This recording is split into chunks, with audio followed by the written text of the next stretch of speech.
בטח פה, בטח בקבוצות חסידיות, אתה בן אדם מאוד מוכר.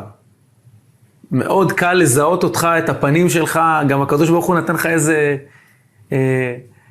מראה כזה מאוד ברור. זה לא אולי מוטי, אין כזה, זה ממש בולט. מה זה עושה כשעוצרים אותך ברחוב? בסוף, אתה יודע, בעולם, במגזר המכונה חילוני, יש אנשים שמגיל קטן חולמים להיות. אני לא יודע אם מוטי חלם מגיל קטן למלא במות והופעות בארץ ובעולם. על זה מוטי חלם? בוא נגיד ככה, אני מאז ומעולם אהבתי את המיקרופון. זאת אומרת, תמיד היה לי תשוקה כזאת. אבא שלי היה במקהלת ויז'ניץ שנים ארוכות. ויז'ניץ יש מקהלה שהיא שרה בכל האירועים של החסידות. אבא שלך שהוא אברך, סופר סתם. אבא שלי, אברך צדיק, ירא שמיים. אומרים, חי לו בקרן זווית, עובד השם. וממש מיוחד מאוד. והוא שמח שהבן שלו הפך להיות מוזיקאי ואומן שממלא אולמות? הוא שמח בעניין שאני זוכה לקרב ולשמח כל כך ביהודים, והוא אומר את זה כל הזמן. אני רואה שזה הדרך שהקדוש ברוך הוא העיד לו.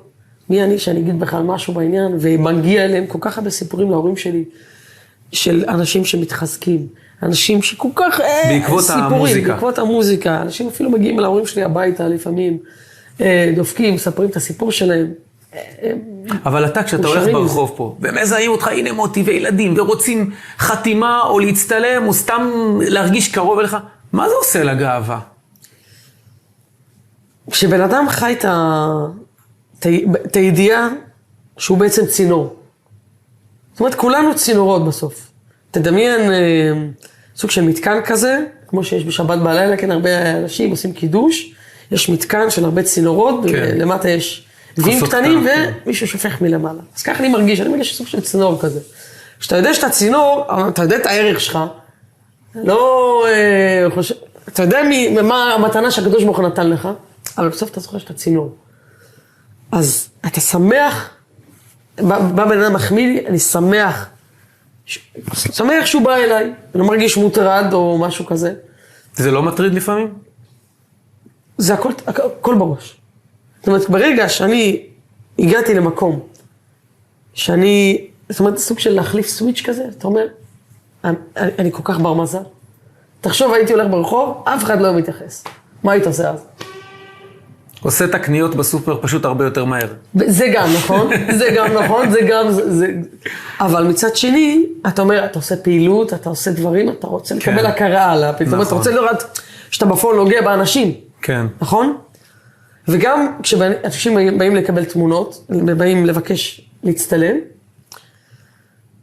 אני רואה את זה כמצווה. כל תמונה שאני עושה, ספרתי, יש איזה 5 מצוות, לפחות 5 מצוות בכל תמונה שאני עושה עם בן אדם.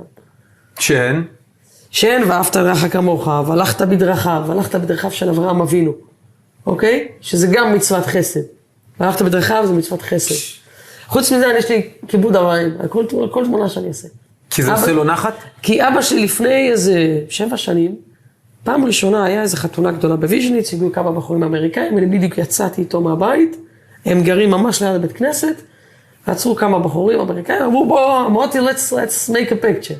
אוקיי, למדתי, עשיתי תמונה, ואבא שלי עומד מהצד, הוא אומר לי, אתה יודע מה? אתה יכול לשמח אנשים עם כלום. אתה עומד, מחייך, הופ, יש לך ילומים ברחובות, לך תאסוף אותם. איזה הסתכלות יפה. לך תאסוף אותם. מאז יש לי כיבוד אברהם על כל תמונה שאני עושה. זה 4, מה 5?